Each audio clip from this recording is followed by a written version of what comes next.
नमस्कार मंडळी, मी जयदेव कुंभारे आज आमच्या यूट्यूब चॅनलवरून तुम्हा सगळ्यांचं स्वागत करीत आहे. मंडळी, आज होप होती सगळ्यांना की आजपासून संजय गांधी निराधार योजनेचे पैसे येतील. कारण कित्येक लोकांना मिळालेले आहेत, कित्येक दिव्यांगांना मिळालेले आहेत. कारण आज मी तहसील कार्यालयात गेलो होतो आणि तिथं जाऊन कळलं की कित्येक लोकांना मिळाले आणि पुष्कळ लोकांना नाही पण मिळाले. तर मला विचार आला की हा भेदभाव कशाला? द्यायचे होतं तर सगळ्यांनाच द्यायचे होतं. आता शासनाने असं का बरं केला, मला प्रश्न निर्माण झाला.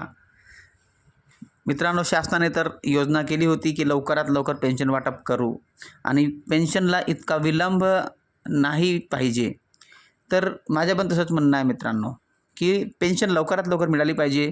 विशेष करून दिव्यांग लोकांना तरी पेन्शन लवकरात लवकर मिळणं आवश्यक आहे, कारण त्यांना कोणताही दुसरा आधार नसतो.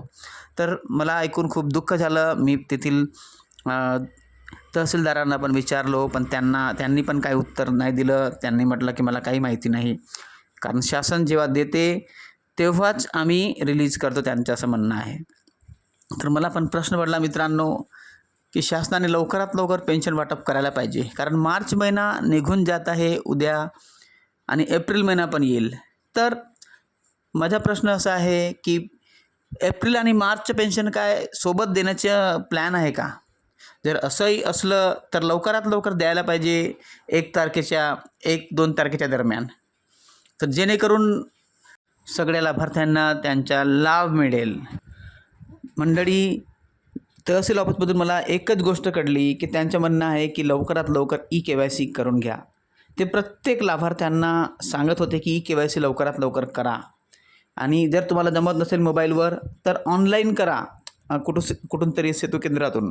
पण KYC विषयी ते खूपच जोर करत होते.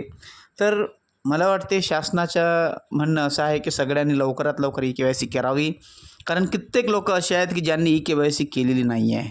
तर KYC तुम्हाला बँके थ्रू करायची आहे, दिव्यांग पोर्टल थ्रू पण करायची आहे आणि UDID पोर्टल थ्रू पण करायची आहे. खूप आवश्यक आहे मित्रांनो. जर तुम्ही नसेल केली तर लवकर लवकर करून घ्या, कारण शक्यता आहे पहा, मार्च महिन्यात पेन्शन नाही मिळाली तर एप्रिल महिन्याच्या सुरुवातीला तुमची पेन्शन मिळू शकते, नक्कीच आहे असं. आणि मिळेल तर चांगलीच गोष्ट आहे, कारण तुम्हा सगळ्यांना माहीत आहे की हा मार्च एंडिंग आहे. मार्च एंडिंग म्हणजे आर्थिक वर्षाचा लास्ट दिवस असतो 31 तारीख. म्हणजे पहा, मार्च महिन्यामध्ये दरवर्षीचा रेकॉर्ड आहे मित्रांनो की मार्च महिन्याच्या 31 तारखेच्या अगोदर मार्चपर्यंतचे जितके पण पेन्शन जर कोणा लाभार्थ्याची जर पेंडिंग असेल, काही 2-3 महिन्याची मिळाली नसेल, तर अशा पण लाभार्थ्यांना 31च्या अगोदर पेन्शन मिळते. दरवर्षीचा रेकॉर्ड आहे हा. पण हा माहिती नाही, हा पहिला वर्ष मी बघत आहे की 31 तारीखही निघून जात आहे पण पेन्शन लाभार्थ्यांना मिळाली नाही आहे. तर म्हणजे शासनाचा असा उद्देशच राहतो 31 मार्चच्या अगोदर पेन्शन वाटप करायचीच आहे. म्हणजे कधीच ह्या वर्षीची पेन्शन त्या वर्षी जात नाही मित्रांनो. ह्या पहिला वर्ष बघत आहे, म्हणून माझी शासनाला विनंती आहे की लवकरात लवकर पेन्शन वाटप करावी आणि शक्यतोवर मार्च आणि एप्रिलची पेन्शन ही सोबतच वाटप करावी, कारण खूप आवश्यक आहे. सगळे लोक वाट बघून आहेत पेन्शन केव्हा येईल म्हणून. आणि जर ह्या वर्षीची पेन्शन त्या वर्षी गेली तर त्यात लाभार्थ्यामध्ये असंतोषाचं वातावरण निर्माण होण्याची शक्यता आहे. म्हणून सगळ्या लाभार्थ्यांना पण माझी विनंती आहे की काही थोडे दिवस वाट पहा, कारण हा एप्रिल महिन्यामध्ये सुरुवातीलाच पेन्शन मिळण्याची शक्यता आहे. मला वाटते 4-5 तारखेपर्यंत पेन्शन वाटप होऊ शकते, कारण काही लाभार्थ्यांना पेन्शन मिळालेली आहे पण काही लाभार्थ्यांना मिळाली नाही आहे. तर बाकीचे जे लाभार्थी आहेत ते लोक विचार करत आहेत की आमची पेन्शन का बरं नाही मिळाली, आमची पेन्शन बंद तर नाही पडली, असं विचार त्यांच्या मनात येत आहे. तुमच्याही मनात असल्या प्रकारचा विचार असेल तर सोडून द्या, कारण असं काही नाही आहे, बंद वगैरे नाही पडली पेन्शन. बस थोडं KYC सुरू आहे, आणखी डॉक्युमेंटचं काम सुरू आहे त्यांचं. जसं दिव्यांग पोर्टल निर्माण झालेलं आहे, तुम्हाला सगळ्यांना माहीत आहे. तर सगळ्या दिव्यांगांना दिव्यांग विभागाकडे वर्ग करण्यात येत आहे. सगळ्या दिव्यांगांना दिव्यांग विभागाच्या वतीनेच आता पेन्शन वाटप होईल.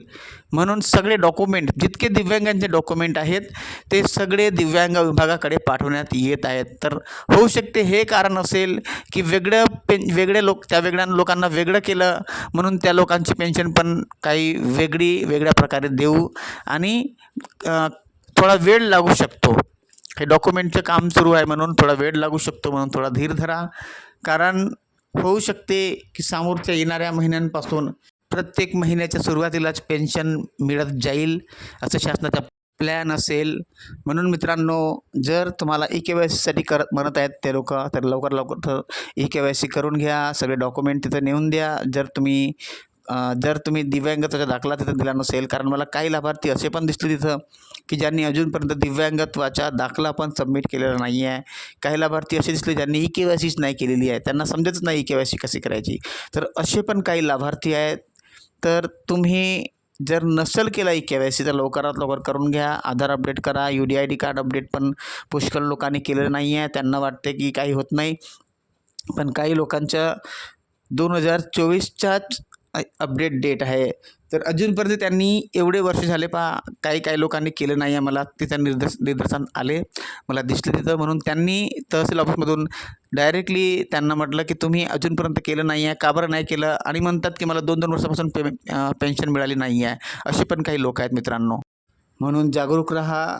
जर तुमच्या डॉक्युमेंटपैकी कोणतं डॉक्युमेंट तुम्ही सबमिट नाही केलं असेल किंवा UDID कार्ड तुम्ही सबमिट नाही केलं असेल आणि वाटत बघत असाल की माझी पेन्शन सुरू होईल, तर अशी चूक करू नका. लवकरात लवकर ई-के-वाय-सी करून घ्या आणि जे पण डॉक्युमेंट तुम्हाला तहसील ऑफिसमधून मागले जाते ते द्या आणि सगळं बरोबर ठेवा.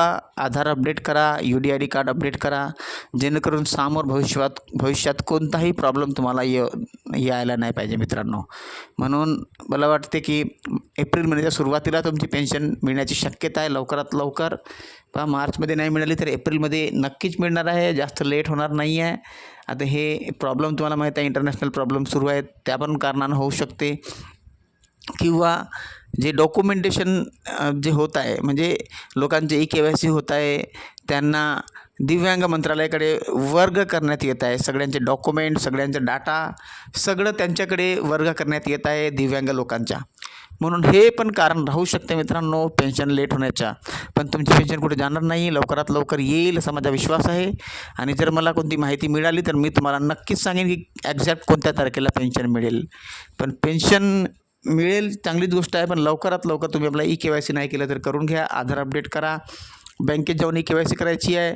तशाच प्रकारे UDID पोर्टल पण ई-के-वाय-सी करायची आहे आणि दिव्यांग पोर्टलवर पण ई-के-वाय-सी करून घ्यायची आहे, जेणेकरून तुम्हाला कोणताही प्रॉब्लेम समोर गेला नाही पाहिजे. त्याचप्रमाणे UDID दिव्यांग पोर्टलवर डॉक्युमेंट अपलोडचा ऑप्शन आहे, तुम्ही पाहू शकता जन्म दाखला वगैरे.